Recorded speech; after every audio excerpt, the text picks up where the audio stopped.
I'm waiting to. Yeah.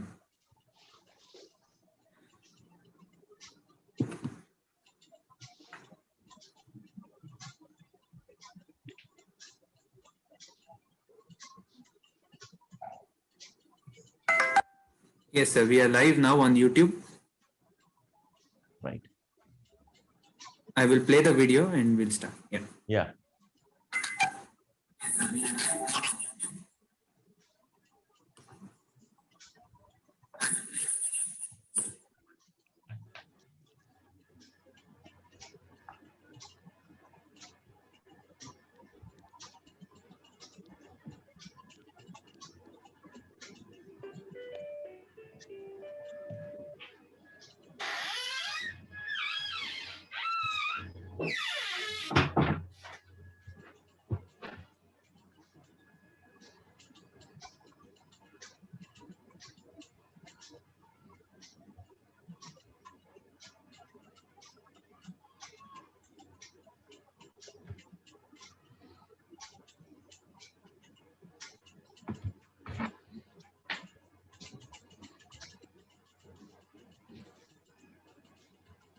So good evening, all of you. Welcome to our quick short webinar on MSP for GS. Today, 11th of October, the plan was to brief you on what came the process of your preparation for the GS 2020. Is the streaming fine, all of you? Sanket, Sahil, Paritosh Sharma. Good evening. Am I audible to all of you? Yes, Sanket. Am I audible? Paritosh. Good evening. We also have joinees on the YouTube. Atul, Babita Sahu. Good evening. Samir Singh, Gautam, Anurag, Diksha. So I think some of you were busy on your examination. Today you had Maharashtra PCS and also UP PCS, I believe. Good evening, Abhishek, Pitpal Singh. How did the examination go? How was the paper of the state services? Some of you were requesting us to shift MPPS. Okay, MPSC was postponed. Okay. What about UP?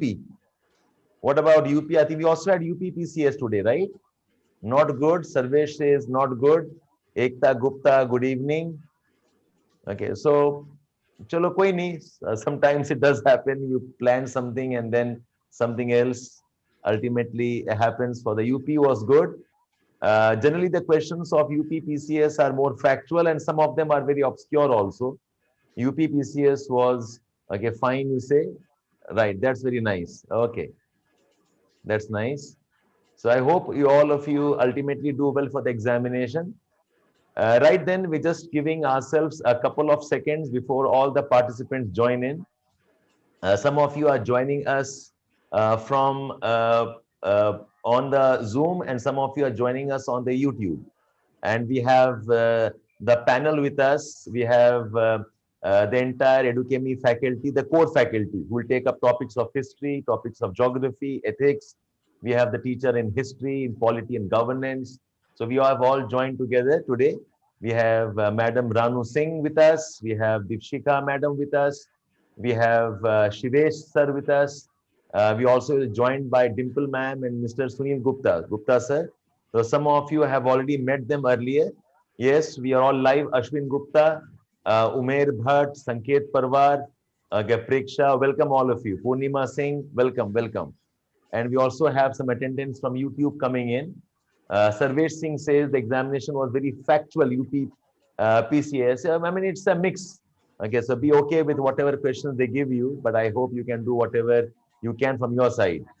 Devesh Singh, But thank I'm you not so much. listening to you. Devesh is very Okay, just a minute. appreciative of Just a minute. our Just a minute. faculty and efforts. It's a pleasure being with all of you.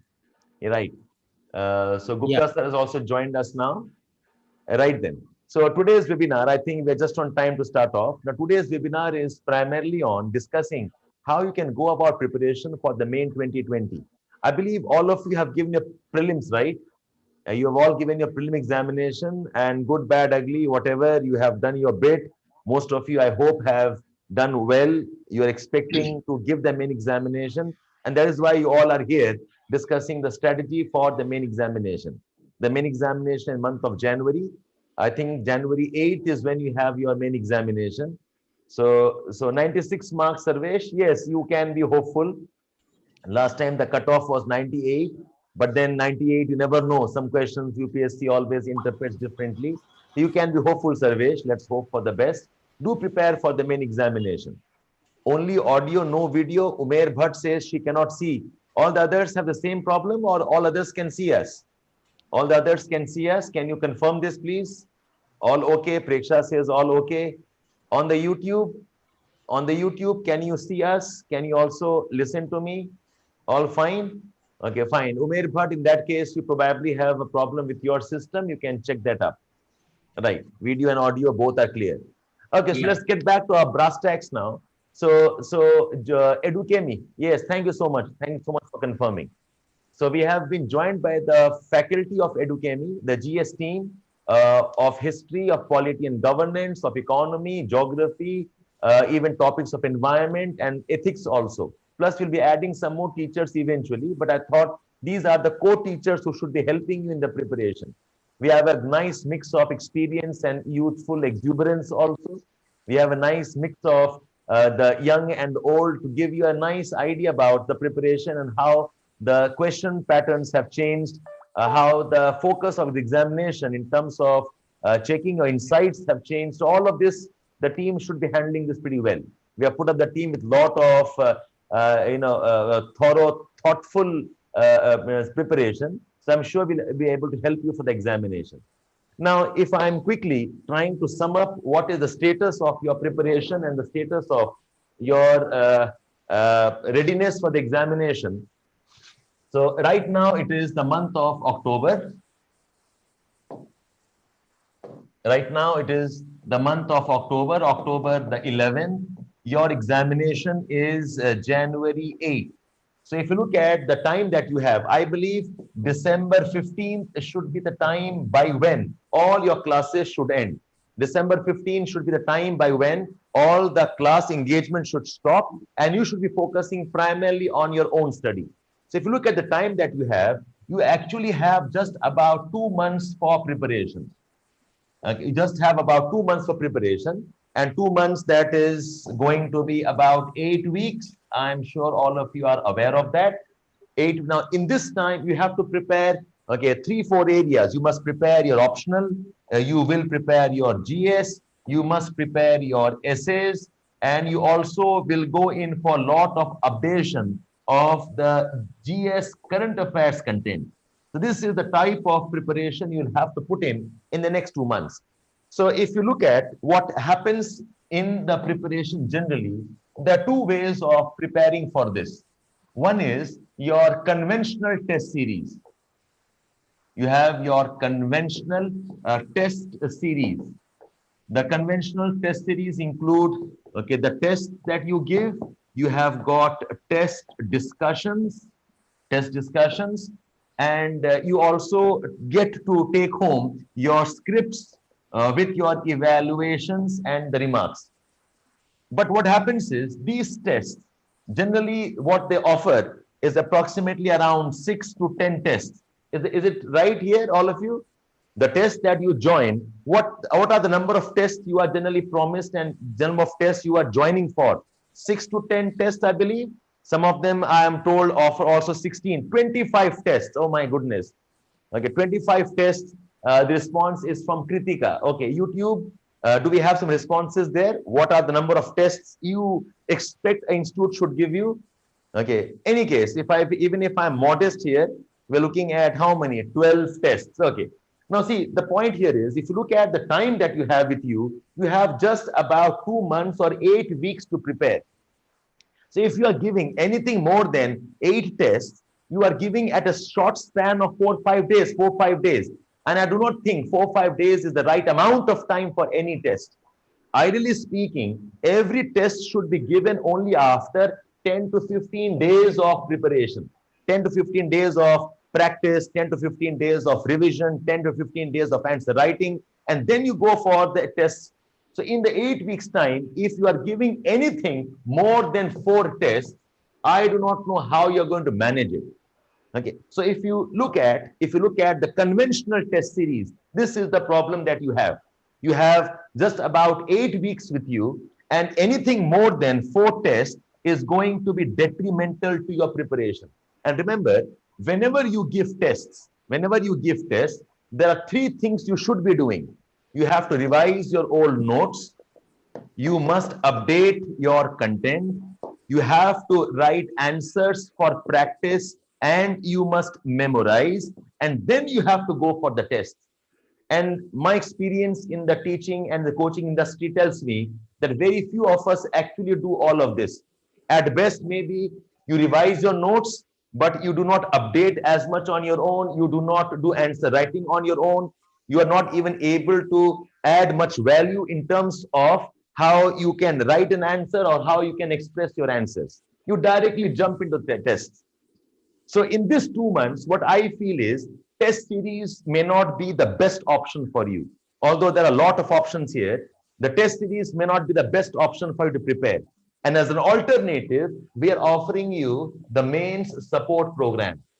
Like I said, this is more of a support for you so that you are able to consolidate your preparation. You're able to do all what you could have done here, but with not as much of time that you put in for the test.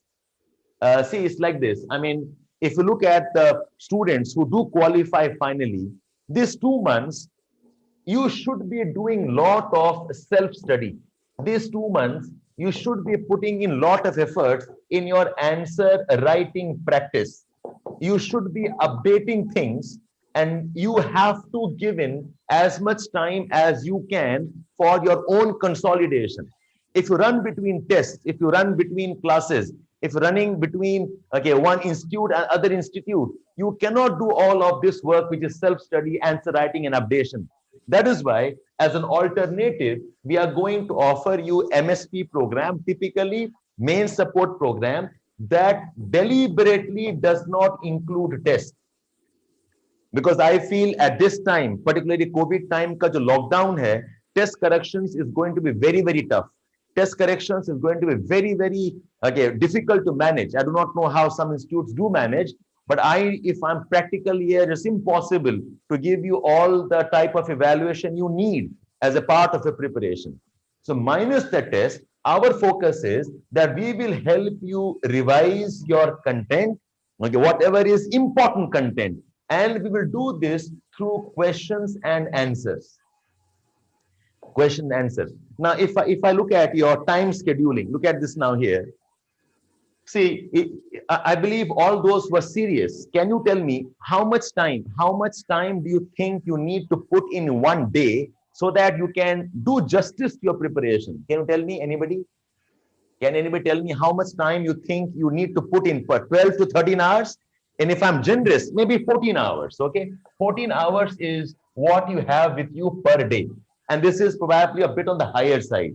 Maybe by the time you hit December month, this time can increase to maybe 18 hours or so. But 14 is pretty high, more or less. Absolutely. Even the guys on the YouTube agree on 12, 14 hours, 12, 14, 8 and 10 hours, a little bit less, Sneha. But yes, 14, 12, 14 hours is good enough. So even if I take 14 hours, okay, so your division should be approximately 8 hours, 6 hours, 6 hours, 8 hours. What I mean by this is, on any one day, optional, if you're putting in 8 hours, for GS, please put in 6 hours. If for optional, you put in 6 hours, for GS, you put in 8 hours. This approximate division. Every day as a part of ritual, you should be studying both. Do not leave optional in favor of GS, and don't start off GS ignoring optional. This will mess up your preparation. So if you are putting 8 and 6 or 6 and 8, okay, you cannot afford to put more than 2 hours in an institute classrooms. You cannot put more than 2 hours in institutes classrooms. So on an average, I think you just have about 4 hours for self-study, and you have got 4 hours for self-study. Do the numbers make sense to all of you? I'm approximating the numbers, okay? This is on the higher side maybe. Okay, are the numbers making sense for all of you?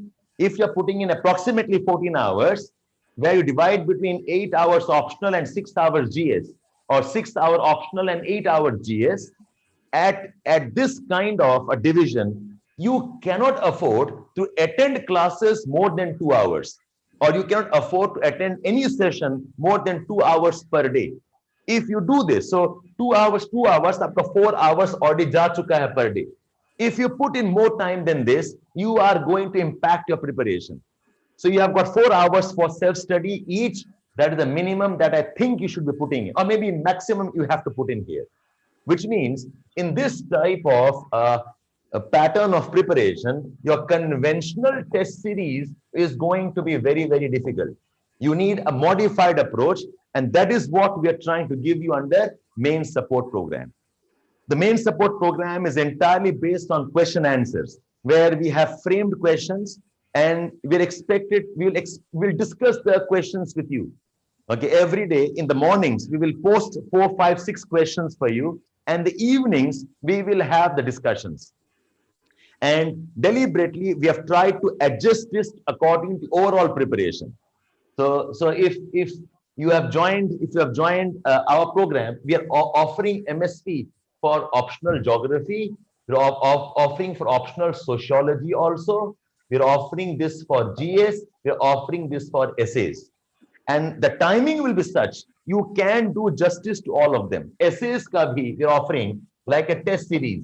And we'll not have more than maybe 10 classes in totality along with tests to finish off in the essays. Okay. Optionals will try to stagger. The classes for MSc GS will be in the afternoons around 3 to 4 or 3 to 4:30 is the timing we have set for this. So the timings are such that you can join the program for GS, for essays, and also for the optional. If you have geography, you are with me from 6 p.m. onwards. And if you have sociology, we'll have it in the mornings, maybe at around 11 o'clock is what we're deciding. So this is a type of an integrated one-stop approach where organizing, giving us about 4 or 5 hours a day, you will cover GS and optional and also essays, and we'll wind up all of this not later by December the 15th. This is our target, so that we give you at least 20 days for your self-study, consolidation, and so on. So did I explain the design of the of our course, or do you want some more clarity here? Did I explain the design here? What is the intention and what is the process, how we want to go about? Okay, I believe we'll take up some questions. Yes, if you do a job, Ajay, that's precise the reason why evenings you have to keep for these discussions. And Ajay, I'll suggest, if you're sure about your qualifying, it's better, Ajay, that you take a leave. Okay, in these 2 months, agar itna clarity hai, it's always better, Ajay, that you go on a leave so that you do not impact overall preparation here. I'll take up some more questions. Yes, we will have a fixed timetable. Absolutely, Kritika, I'll share the timetable with you. Okay, on which day we are covering what, on which day, which teacher will take up. I'll share the timetable in a few minutes right now. It will be sectional wise, not paper wise. It will be a mix of some static and some dynamic. Like say, I will start off with some static portions of history, then move on with some dynamic portions. Some static part of polity, move on towards dynamic parts of polity. Start off with static portions of geography, then dynamic part of geography. It will be a mix. Okay, so that your preparation is a continuous. You will finish off entire history and then not do history at all. We will phase it in 2 or 3 phases. I'll discuss the timetable with all of you. But I hope this part of clarity, this part of discussion is fine. Did you understand what we're trying to achieve here? Yes. Will there be no tests? Yes, Rudra. We'll have no tests for simple reason. I do not think we can evaluate your papers, number 1. Number 2, I do not know when you can give the tests or not. Tests se jaake baith ke aana hai to aapki marzi hai, but we're not offering any tests, okay, in this package. Yes. Preparation, yes, it will include, and we are paying special attention to topics which otherwise you ignore. Jaise ki generally students have ignored because of the prelims. They have ignored social issues, they have ignored society, they have ignored governance, they have also ignored some environment-based questions and disaster management. You tend to ignore the details of art and culture. You also ignore and leave out ethics. So these portions have special sessions which are additional ones beyond what otherwise you would have covered. Yes, even security, absolutely. IR and security also has been given adequate time. So our idea is for every topic, at least we must cover 10-15 questions which are of immense significance. Okay, देखो हमारे पास सिर्फ 58 days है if you count, because बीच में 2 दिन दिवाली भी आती है and we have got one puja vacation day also. Okay, I will not suggest for 2021 Akhilesh, okay, but for 2020. So effectively we have about 58 days. We must finish off all of that within that. So that's the idea. So now what we'll do is we'll demonstrate this to you so that you have an idea about what we are doing. So we have the teachers one by one. We'll ask them what the approach you need for preparation, what exactly we are doing, so that you have a nice idea about what type of coverage you'll be having.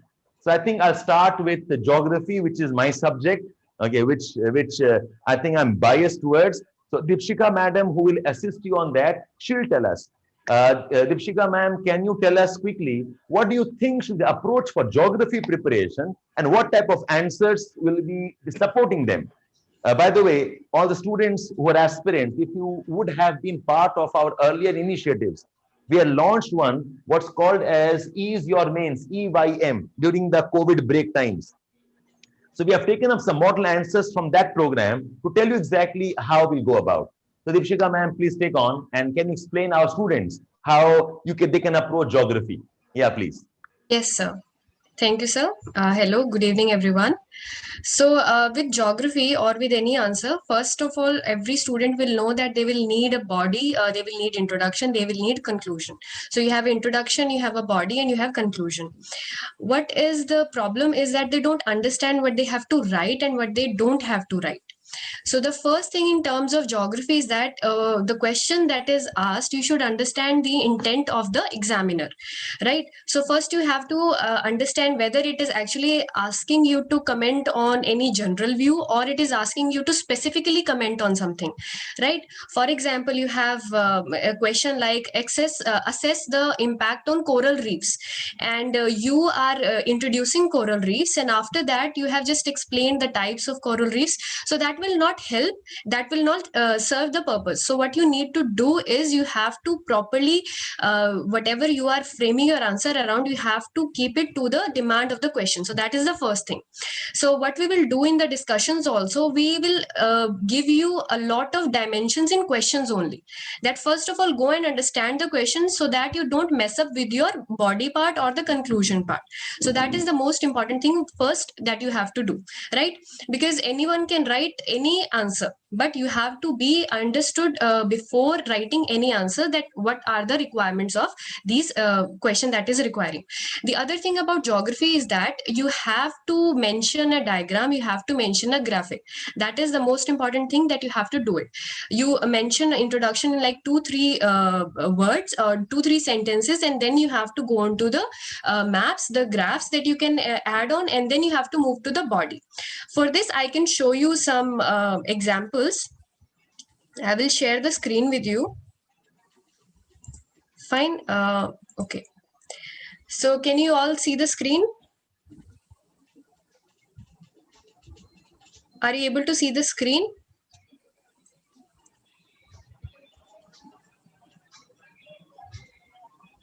Okay, fine. So see, this question is discuss the causes of depletion of mangroves and explain their importance in maintaining coastal ecology. So this is GS1 10 marks question. So how do you introduce? You have to just introduce mangroves. You not have to write about mangroves a lot here.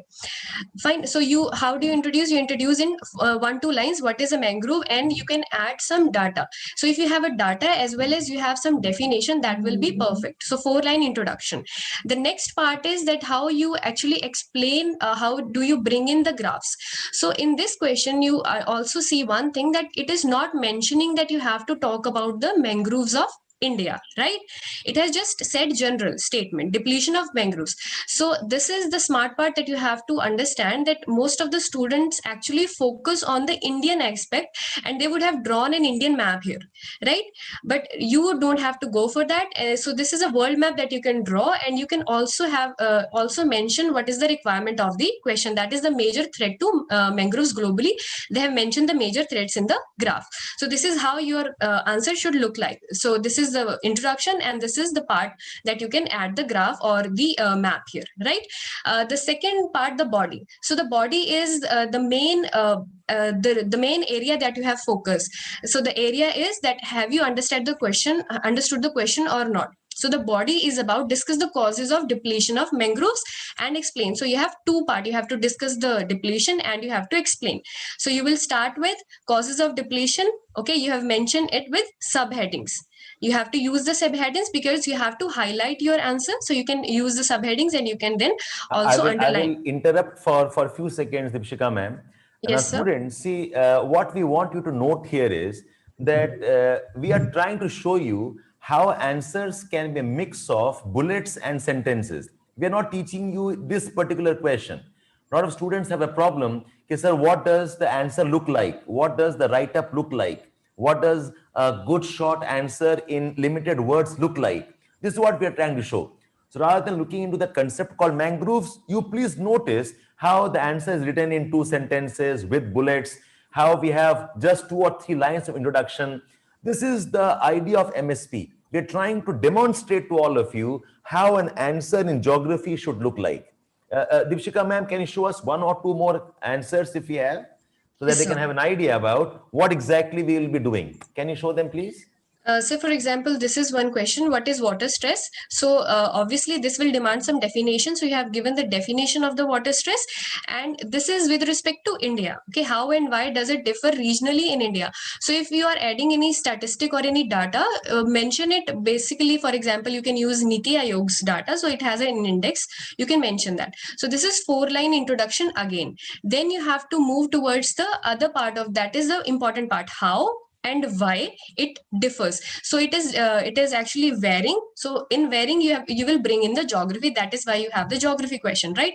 So this is how you are actually showing the variability of this. So instead of writing this is Delhi, or this is northeast, or this is Chennai that is facing, you can actually mention it on a map. So this is how a small map you can draw. So this is how the answer will look more descriptive. So you have to make your answers descriptive. They will look better in terms of geography when you are explaining. The next is you can show the regional variation. So 2 things you can also do in your answers of geography is that you can bring in dimensions. One dimension can be, for example, if they are asking you assess the impact on coral reefs, fine. So one dimension can be with respect to time. Okay, what was the impact, what is the present condition, and what will be in the future. The second dimension, this is the body part only. The second dimension is when you can bring in what are the areas where this depletion has happened, right? So this is how you have to frame your answers. You have to make them multidimensional, and in the conclusion you can actually add on bit of something addition from your side. So in the body you actually deal with the question, that what it has asked, and in the conclusion you can give in inputs. You in the conclusion you can also give in inputs related to, for example, what is the impact on humans, like so that is also there. For example, if there is this question, I can show you, mountain ecosystem be restored, or I specifically want students to notice how we are using. You can show the other one. That's not showing me ecosystem, Deepshika. Yes, sir. How students can use tables in their answers. Can you scroll it up a bit? Yes, sir, right. Okay, so you can see rather than writing a big paragraph, so it's a very nice depiction in terms of a table, the negative impact, okay, of development initiatives and the negative impact of tourism. So use of tables, use of diagrams, use of bullets. And can you scroll down towards the conclusion, please? So conclusion, generally students have struggled what to write in conclusions, and you'll realize conclusion does not have to be a very long paragraph, just 2 or 3 lines referring to some programs. So for every question, the approach will be a bit different. For every questions, okay, the approach will be a bit novel depending upon how the words are framed in the question. Okay, so I think Dipshika ma'am more or less has shown us how geography answers can be approached and written. Okay, I'll request Dimple madam maybe if she can quickly tell us about how we'll go about the approach for ethics preparation. Okay, Dimple ma'am, because ethics is one area I think students keep on ignoring. So, Dimple ma'am, if I ask you, what's the approach for ethics and how will we go about it? Can you demonstrate that, please, for the students? Yes, sir. Yes, sir. Hello, everyone. Now we'll be dealing with the ethics approach for the ethics. Ethics is one part which is very scoring if we know the right approach to it. It nearly covers 250 marks it's 1/4 of the entire GS preparation. So when we go into the right direction, you can easily score good marks, and it does not take that much time to cover ethics compared to the other GS portions. So what do we mean by the right approach in ethics? The first and the foremost thing is understanding the syllabus and learning the syllabus of ethics. The importance of the syllabus I will highlight in the later part of the discussion. But yes, one key takeaway is understanding the syllabus and learning the syllabus. The other is from the syllabus, you have to learn about the important values. Ethics is all about values. So from the syllabus, there is one portion wherein the entire values have been given, which you can scatter it around in your answers. So the other thing would be understanding and learning the important values in ethics. As diagrams forms the heart of geography, examples form the heart of ethics. No answer in ethics is complete without mentioning the examples. The other innovative thing can be the use of theories in ethics. For example, using the theories like deontological approach, teleological approach, this will make your answer appear to be a very well-read answer. However, it should not be overdone.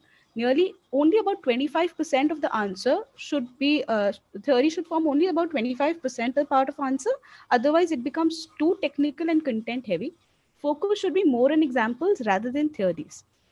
The other thing is you always can conclude in an ethics answer with how do you inculcate values, be it an example, be it a question on corruption or increasing materialism. The way forward should be how do we inculcate values like integrity, honesty, so we do not actually get trapped into the vices like corruption. So this one standard would be to conclude answer with inculcation of the values, or you can use quotes in the conclusion. So the format for ethics goes as definition, use of examples, use of some theories. In the conclusion, you can go for quotes, or the approach, the way forward, that is how do you inculcate values. Should we actually make diagrams in ethics? There has been a recent trend of including the all that you summarize in the answer in a diagram. That breaks the monotony of the answer that can be interspersed in the answers. The other part is case studies, which comprises nearly half of the portion of ethics. So what happens is students generally tend to focus on the theory part, and they think that they'll manage a case studies somehow. However, adequate attention should also be paid to the case studies, because it nearly covers around 120 to 130 marks in ethics. So the approach is for the ethics is that.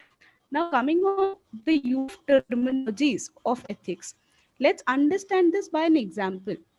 When we talk of, let's talk of a topic of social capital. The topic of social capital can also be asked in a society, in geography, in ethics. However, the answer format in each of the respective questions would be different. In ethics, social capital would want you to write about the values like honesty, integrity, uprightness. And while in geography, it would want you to write about trust, mutual respect, and reciprocity. So you need to understand that you are writing an ethics paper which requires use of specific terminologies of the ethics so as to score good marks in ethics. Now coming on to the importance of syllabus. As I highlighted, syllabus is very important. So when we actually understand the syllabus, you can actually see that when we talk of in the conclusion, when we say that you need to incorporate values, so therein the role of family, society, education institution becomes very important. So this line is basically in your syllabus. So when you learn the syllabus, therein you can use the syllabus in your answer. So if I intervene here, what madam is telling us is that The preparation will include discussions from the values based on syllabus, and will show you how an answer looks like in ethics. So can we quickly see an answer, what it looks like? What is Yes. the type of introduction, maybe 2 or 3 lines? Can you scroll through, ma'am, please quickly, and tell us the look of the answer? Yes, sir. So when we talk of model introduction, the model introduction should be a brief definition with an example. So herein, when we talk of what do we mean by public servant, you can actually briefly define what does a public servant mean, along with the example that judges, police, army, they are basically public servants. So that would be the part of, just a second. Yeah, that would be the part of the introduction, a basic definition with the example.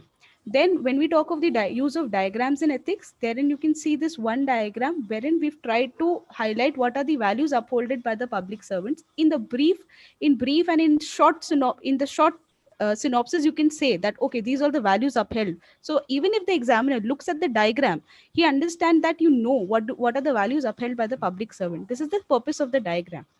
Now, substantiation. Generally, we mistake the idea that diagrams can be used only in geography. But our GS teachers tell us, and all the teachers will demonstrate how diagrams, tables, and small schematics can make your answers in non-geography topics also very interesting. Okay. Yes. Please continue. Yes, sir. When we talk of substantiating with an example, so every point, almost every point, whatever we try to highlight, if we try to substantiate with an example, it would concretize our point. So even some basic examples, like a bureaucrat need to know the emotions of the person for whom the public policy is being targeted. This is emotional intelligence. So you can write this as an example. This would concretize the point. Examples are the most important component of ethics. You cannot do away with the examples in ethics.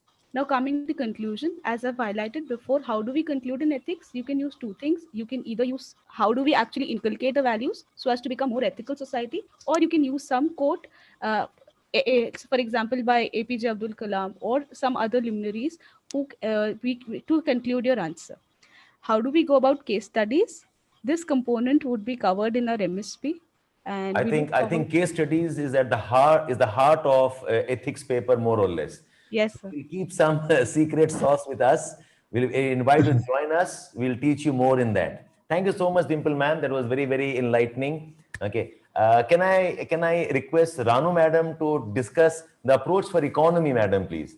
Ranu ma'am is the economy teacher with us. She'll tell us how exactly, okay, we'll go about the economy topics and economy questions. Yes, ma'am. What do you think is the approach for economy, please? You are on the mute, ma'am. Please, can you switch on your mic? You're on the mute. Yes, please. Thank you, sir. For GS economy, you have to consider 3 to 4 points in your mind before writing an answer. Your answer should be simple, clear, and concise. GS economy requires to the point answers with heading and subheadings, graph tables we have to use. You have to mention government schemes and policies according to question and substantiate your answer with current statistical figure. I'll show you how you have to prepare a model answer and how you should approach. Sir, can I share screen? Yes, you can, please. You can. Okay, sir.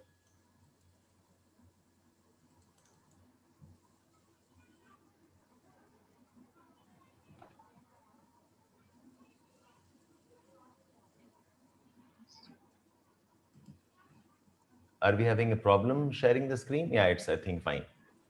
No, sir, it's fine.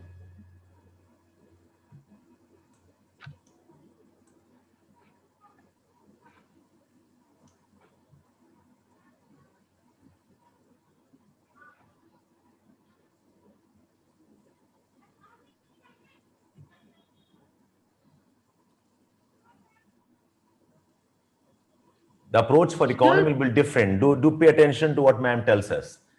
This is a question here from our question greeting. is, Please continue. Yes. yes, what do you mean by minimum support price? How will MSP rescue farmers from the low income trap? First of all, we have to look at the keyword. Here our keyword is MSP and how to rescue farmers from low income trap. So first we'll explain what is MSP. Then we'll go for low income trap diagram. In this cycle, we'll show how less income leads to low investment, how it leads to borrows from high interest rate, less investment, low production, and here MSP helps us. After this, we'll explain how it rescue farmers. Always try to put your answers in bullet points, and then you have to conclude based on your bullet points you have explained. I'll discuss one more answer with you.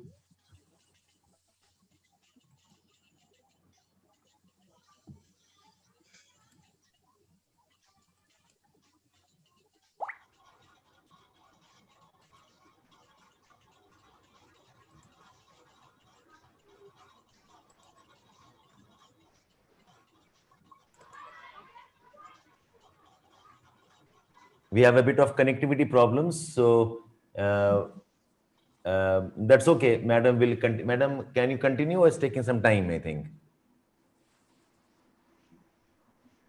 Fine, then we'll continue ahead. I'll request Sunil sir to please take up topics of polity and governance. Sunil Gupta sir takes up topics related to these areas of constitution parliament. He will tell you the approach of what we'll be following and what can the answers be for these topics. Yes, sir, please continue. Thank you, sir, and good evening to all panelist members, and good evening to students. And am I audible to you? Just make and be interactive here. It is very difficult to summarize each and everything in the very limited time. But I would like to tell you very few points because you are very smart, you are so innovative, you are so conceptual. So I'm just putting you some competitive areas, some competitive points here. What we have noticed in polity and governance. Sir, your voice is not very clear. Can you come close to the mic, Yes. maybe? Yeah, please. Yeah. Sir, I am audible now? Yeah, it's audible, but it's not very clear, but it's okay now. Please continue. Okay, right? And okay. Now, some points you have to keep in the mind. I'm telling you, with the experience of my teaching, with the experiment I conducted with my students, evidence I'm getting from my students. So, hello. Am I visible to you? There is a network problem. I think by the time we set the network right, I will quickly show all of you something what we plan to go about in terms of our schedule. So I'm taking over the discussion for some time. Okay, I hope you can all see me here. Yeah.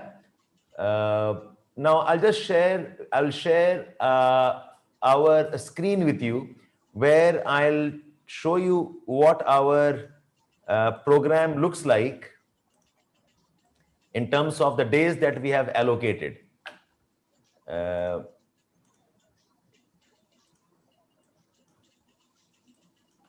Just a minute.